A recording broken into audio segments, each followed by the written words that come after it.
Assalamualaikum, welcome to my channel. Don't forget to like, comment, and subscribe. Halo Sobat Smart, di video kali ini aku akan bahas tentang sistem pencernaan dan metabolisme. Definisi sistem pencernaan dan metabolisme. 1. Pencernaan makanan. Sistem pencernaan merupakan sistem yang memproses, mengubah makanan dan menyerap sari makanan yang berupa nutrisi-nutrisi yang dibutuhkan oleh tubuh. Sistem pencernaan akan memecah molekul makanan yang kompleks menjadi molekul yang sederhana dengan bantuan enzim sehingga mudah dicerna oleh tubuh. 2. Metabolisme energi. Metabolisme energi adalah suatu ukuran dari intensitas dari hidup, suatu statistik ringkasan dari tingkat energi digunakan. Tingkat metabolisme mengacu pada metabolisme energi setiap waktu per unit. Metabolisme merupakan modifikasi senyawa kimia secara biokimia di dalam organisme dan sel. Metabolisme mencakup sintesis, anabolisme, dan penguraian katabolisme molekul organik kompleks. Perbedaan sistem pencernaan dan metabolisme. Pencernaan lebih diartikan sebagai proses yang dilakukan tubuh untuk mengolah dan memecah makanan menjadi zat gizi. Proses tersebut berlangsung dalam organ pencernaan. Sementara metabolisme bisa terjadi dalam berbagai sel tubuh yang dikendalikan oleh protein khusus. Fungsi sistem pencernaan dan metabolisme. Dikutip dari situs Kementerian Pendidikan dan Kebudayaan, sistem pencernaan berfungsi untuk mencerna segala macam makanan dan minuman yang masuk ke tubuh kita melalui serangkaian proses pencernaan. Selain itu, sistem pencernaan juga memiliki fungsi untuk membuang sisa-sisa makanan yang sudah tidak dapat diperlukan tubuh. Organ-organ dalam sistem pencernaan dan metabolisme. 1. Mulut. Proses pencernaan manusia dimulai dari waktu makanan digigit, dikunyah, dan dihaluskan di dalam mulut. Makanan yang bercampur dengan air liur akan dipecah menjadi potongan-potongan yang lebih kecil oleh gigi sehingga menjadi lunak dan mudah ditelan. 2. Kerongkongan atau esofagus. Makanan dan minuman yang ditelan akan melewati kerongkongan.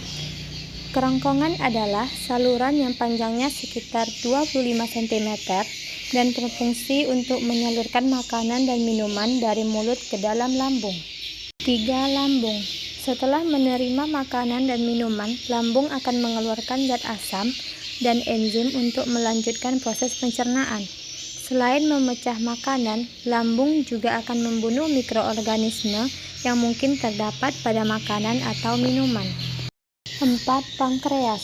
Tak hanya berfungsi untuk menghasilkan insulin, pankreas juga bertugas menghasilkan enzim pencernaan seperti lipase, protease, dan amilase.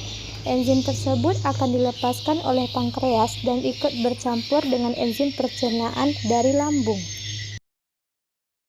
5. Kandung empedu. Hati atau liver akan menghasilkan cairan empedu, kemudian menyimpannya di dalam kandung empedu. Ketika proses pencernaan makanan berlangsung, cairan empedu akan dialirkan ke dalam usus halus. 6. Usus halus.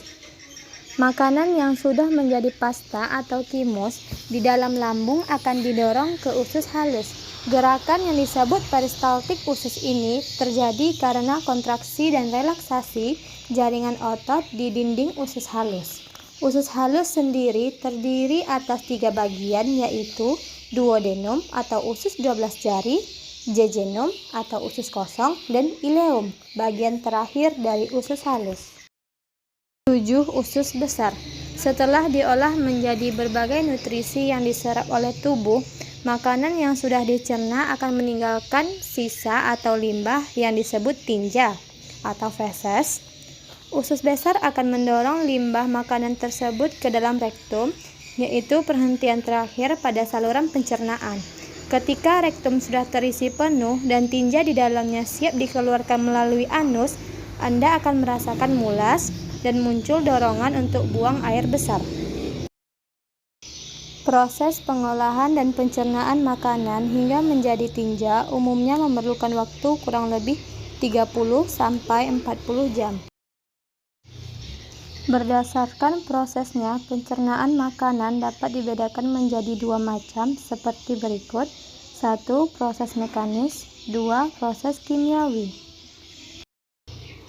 Proses pencernaan makanan meliputi hal-hal berikut yaitu ingesti, mastikasi, deglutisi, absorpsi, dan defekasi.